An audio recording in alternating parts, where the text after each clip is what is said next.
adik-adik. Wah, udah hari Minggu lagi nih. Yang pastinya ketemu lagi sama Kak Melisa. Oh iya, Kakak denger nih, kan adik-adik semua udah pada bagi rapot ya.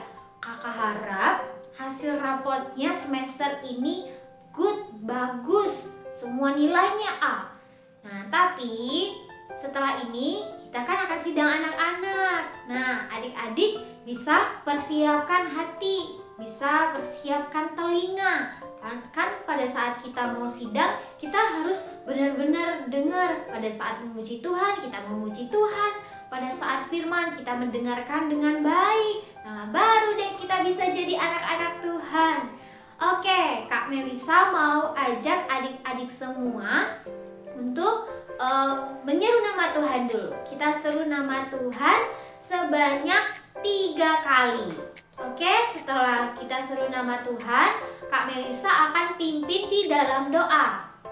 Amin. Oh Tuhan Yesus. Oh Tuhan Yesus. Oh Tuhan Yesus. Amin. Tuhan Yesus, dapatkan kami Tuhan. Biarlah sidang anak-anak hari ini kami dapat menjadi anak yang fokus. Ketika memuji nama-Mu, kami dapat bersuka cita. Tuhan juga dapatkan telinga kami menjadi telinga yang mau mendengar. Tuhan, kiranya firman-Mu juga dapat menjadi teladan bagi kami. Tuhan Yesus, terima kasih. Amin. Amin, puji Tuhan. Kita udah menyeru nama Tuhan. Kita udah berdoa. Selanjutnya kita akan memuji Tuhan. Nah, adik-adik, setelah kita memuji Tuhan, dilanjutkan dengan mendengarkan firman. Jadi kita harus memuji Tuhan dengan sungguh-sungguh ya. Setelah itu kita harus buka telinga kita untuk mendengarkan firman Tuhan.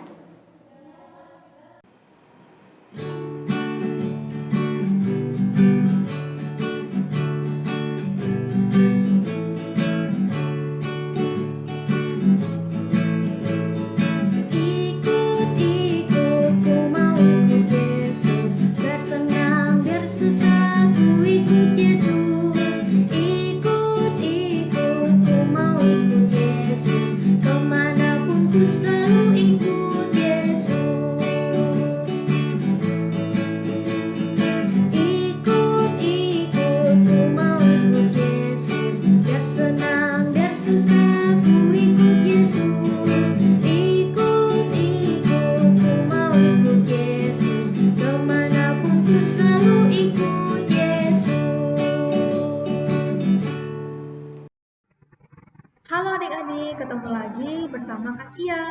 Nah, hari ini adik-adik Kak Cia mau cerita tentang pilihan yang salah.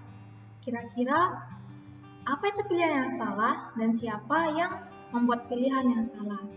Nah, jika kalian mau tahu, kalian simak terus ceritanya sampai selesai ya. Oke, tapi sebelum Kak Cia cerita, ada baiknya kita berdoa bersama-sama terlebih dahulu ya. Ikutin Kak Cia ya.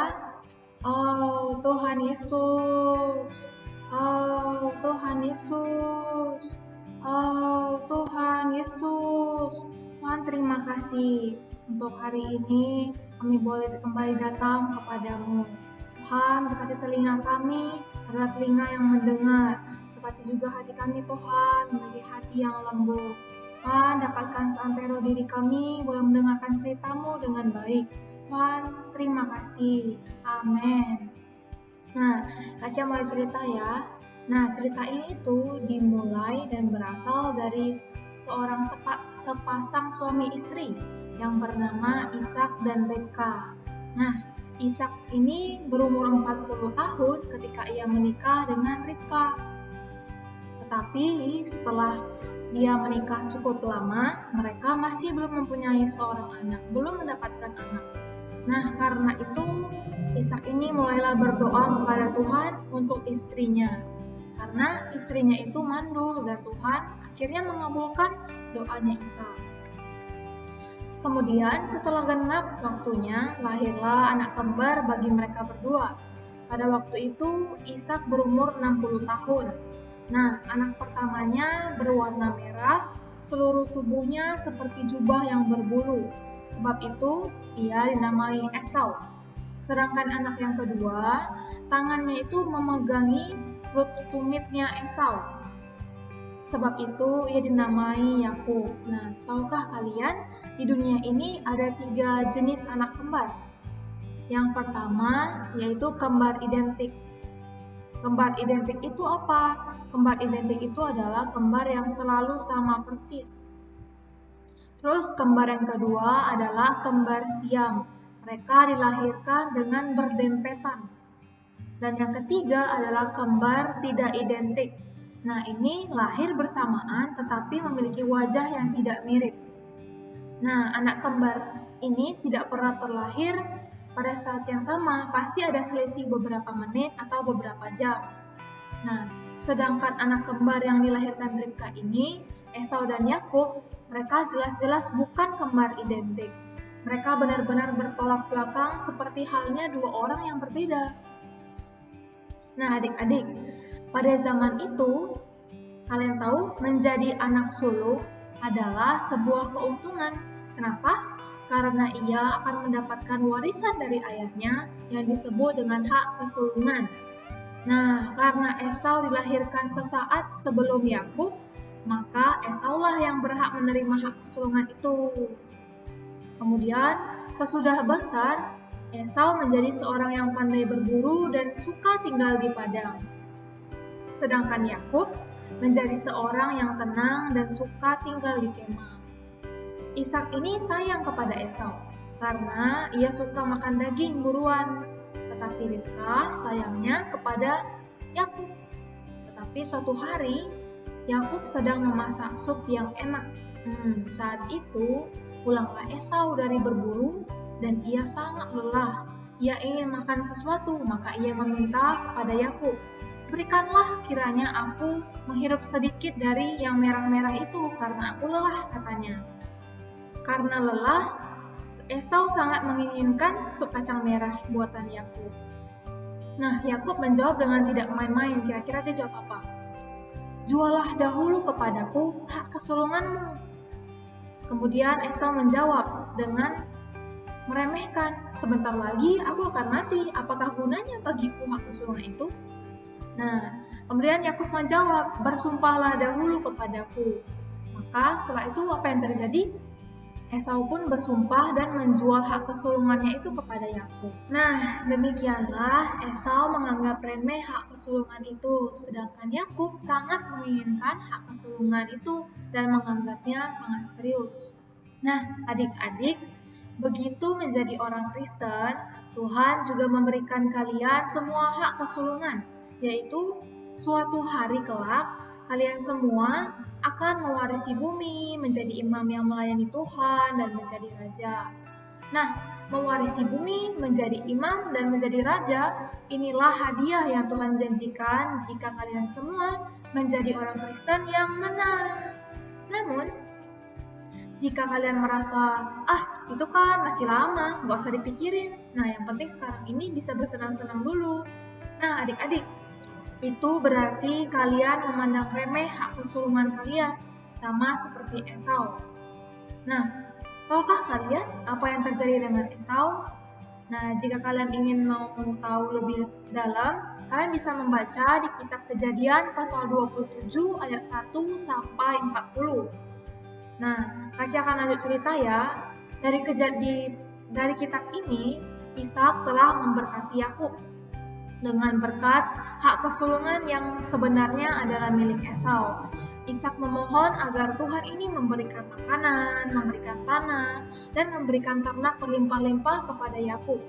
Ia berdoa agar Yakub berkuasa atas saudaranya dan keluarganya. Nah, Ishak juga memberkati Yakub dan berkat itu tidak dapat ditarik kembali. Walaupun Esau menangis dengan sangat keras dan meraung-raung dalam kepedihan hatinya, dan memohon berkat dari ayahnya, semuanya sudah terlambat. Tidak ada lagi yang tersisa yang akan diberikan kepada Esau. Nah, adik-adik, sekarang kita baca kitab Ibrani pasal 12 ayat 16 sampai 17 ya. Ibrani pasal 12 ayat 16, "Janganlah ada orang yang menjadi cabul atau yang mempunyai nafsu yang rendah seperti Esau, yang menjual hak kesulungannya untuk sepiring makanan. Sebab kamu tahu bahwa kemudian ketika ia hendak menerima berkat itu, ia ditolak, sebab ia tidak beroleh kesempatan untuk memperbaiki kesalahannya, sekalipun ia mencarinya dengan mencucurkan air matanya. Adik-adik, kira-kira apa maksud dari ayat-ayat itu? Ada yang tahu? Nah, karena Esau memandang ringan hak kesulungan itu, maka Tuhan juga menolaknya, sehingga ia tidak bisa mendapatkan berkat itu. Nah, Esau sangat menyesal. Dia sangat pedih hati dan menangis semeraung-raung dengan suara yang keras. Tetapi kesempatan itu sudah tidak ada lagi. Nah, adik-adik, kalian tahu, begitu kalian memandang remeh hak kesulungan kalian, maka kalian itu sama seperti Esau. Nah, kamu akan membuat pilihan yang salah jika kamu memilih untuk bermain-main daripada mendengarkan firman dengan segenap hati. Itu berarti apa? Kalian telah tergoda oleh semangkuk sup kacang merah. Nah, bukan hanya itu, jika kalian juga memilih usil daripada menyanyi dengan sungguh-sungguh, itu kelihatannya sih menyenangkan ya. Tetapi kelak kalian akan menyesal. Kenapa? Karena kalian juga telah tergoda oleh semangkuk sup kacang merah. Tidak hanya itu, jika kalian memilih untuk melirik sana-sini daripada berdoa dengan sungguh-sungguh, itu juga berarti kalian sudah tergoda oleh semangkuk sup kacang merah. Atau jika kalian memilih jalan-jalan nih, atau makan atau nonton daripada beribadah, nah itu juga termasuk kalian tergoda oleh semangkuk sup kacang merah. Nah adik-adik, itu semua adalah pilihan yang salah. Karena kelak kalian akan pedih hati, menyesal, dan menangis meraung-raung dengan suara yang keras, sama seperti Esau. Sebenarnya, iblis itu terus-menerus dan dengan berbagai cara berusaha membujuk kalian agar kalian kehilangan hak kesulungannya. Nah, kalian sadar nggak? Selain tidak mendengarkan firman, usil, tidak doa sungguh-sungguh, tidak beribadah, iblis juga menyuruh kalian melakukan apa lagi? Ada yang tahu? Nah, benar. Mencuri, mencontek, tidak taat, berbohong, menginginkan milik orang lain, dan lain-lain. Nah, semuanya itu juga termasuk pilihan yang salah. Di dunia ini adik-adik, tidak ada satupun yang begitu berharga dibandingkan hak kesulungan kita. Jadi, jangan biarkan iblis membujuk kalian ya. Nah, adik-adik, kalian sudah tahu kan siapa yang membuat pilihan yang salah dan apa pilihan yang salah itu. Jadi cerita Kak Cia hanya sampai di sini ya. Sebelum Kak Cia tutup, ada baiknya kita berdoa bersama-sama dulu ya. Ikutin Kak Cia sama-sama. Oh Tuhan Yesus, oh Tuhan Yesus, Tuhan Yesus, dapatkanlah hidupku, bimbinglah aku supaya semua pilihanku hanya akan membuatku untuk semakin dekat dengan dirimu. Tuhan Yesus, lindungilah aku agar si iblis tidak dapat menggoda dan membujukku. Oh Tuhan Yesus, jangan biarkan aku membuat pilihan yang salah. Aku mau mempertahankan hak kesulunganku. Aku tidak mau kehilangan hak kesulunganku hanya karena semangkuk sup kacang merah. Tuhan Yesus, terima kasih Tuhan. Amin.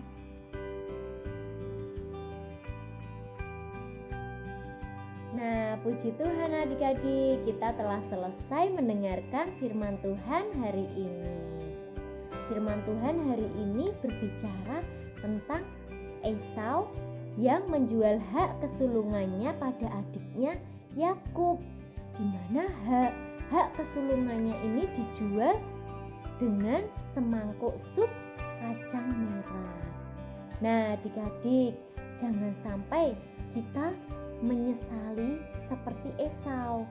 Kita sebagai orang Kristen, orang yang telah percaya Tuhan, kita pun juga memiliki hak kesulungan kita. Tuhan Yesus memberi hadiah pada kita bahwa kelak kita akan mewarisi bumi. Kita akan menjadi imam yang melayani Tuhan. Dan kita pun akan menjadi raja. Luar biasa bukan? Tuhan Yesus memberikan hak kesulungan ini hanya bagi kita yang mengasihi Dia, percaya kepada Tuhan Yesus. Oh Tuhan Yesus, jangan sampai kita memilih hal yang salah sampai kita menyesalinya. Seperti contohnya, yang harusnya setiap minggu kita datang sidang anak-anak, kita malah jalan-jalan, kita malah main game. Nah, itu sama aja kita menukarkan hak kesulungan kita dengan semangkuk sup kacang merah. Hati-hati ya adik-adik, karena iblis ini selalu menghasut kita supaya kita kehilangan hak kesulungan kita. Amin. Yuk kita baca ayat hafalan kita minggu ini ya, di Ibrani pasal 12 ayat 16. Amin. Kita baca bersama-sama ya adik-adik. Janganlah ada orang yang menjadi cabul atau yang mempunyai nafsu yang rendah seperti Esau, yang menjual hak kesulungannya untuk sepiring makanan. Amin. Kita baca sekali lagi, Ibrani pasal 12 ayat 16. Janganlah ada orang yang menjadi cabul atau yang mempunyai nafsu yang rendah seperti Esau, yang menjual hak kesulungannya untuk sepiring makanan. Amin. Sekali lagi kita diingatkan untuk berhati-hati. Jangan kita seperti Esau yang menjual hak kesulungannya untuk hanya demi sepiring makanan. Kita harus belajar untuk terus datang pada Tuhan, sehingga setiap pilihan kita adalah pilihan yang tepat, tidak pilihan yang salah. Karena ketika kita memilih hal yang salah, kita akan seperti Esau yang menyesali seumur hidupnya. Karena ketika kita kehilangan hak kesulungan kita tidak akan bisa mendapatkannya kembali. Jangan sampai kita menangis meraung-raung untuk meminta Tuhan mengembalikan hak kesulungan kita. Oh Tuhan Yesus, yuk adik-adik, sebelum kita menutup sidang hari ini, kita berdoa bersama ya. Sikap doa kita juga harus tepat. Kita harus bersungguh-sungguh berdoa. Jangan kita lirik kanan, lirik kiri. Amin. Kita lipat tangan, kita tutup mata. Ikutin Kak Sinta berdoa ya. Oh Tuhan Yesus, amin. Oh Tuhan Yesus, amin. Oh Tuhan Yesus, amin. Tuhan Yesus, terima kasih Tuhan. Hari ini kami boleh mengikuti sidang anak-anak. Kami boleh mendengarkan firman Tuhan. Biarlah firman Tuhan terus tinggal di dalam kami. Tuhan Yesus, kami tidak mau menjadi seperti Esau yang menjual hak kesulungan kami dengan sepiring sup kacang merah. Kami mau berjaga-jaga untuk selalu menjaga hak kesulungan kami. Tuhan Yesus, bawa kami untuk terus datang pada Tuhan, menyeru nama Tuhan, dan tinggal di dalam Tuhan. Tuhan Yesus, kami mengasihi-Mu. Amin. Amin. Terima kasih adik-adik. Semoga minggu depan kita dapat bertemu lagi di dalam sidang anak-anak. Amin. Jangan lupa ayat hafalannya dihafalkan ya. Tuhan Yesus memberkati. Dadah.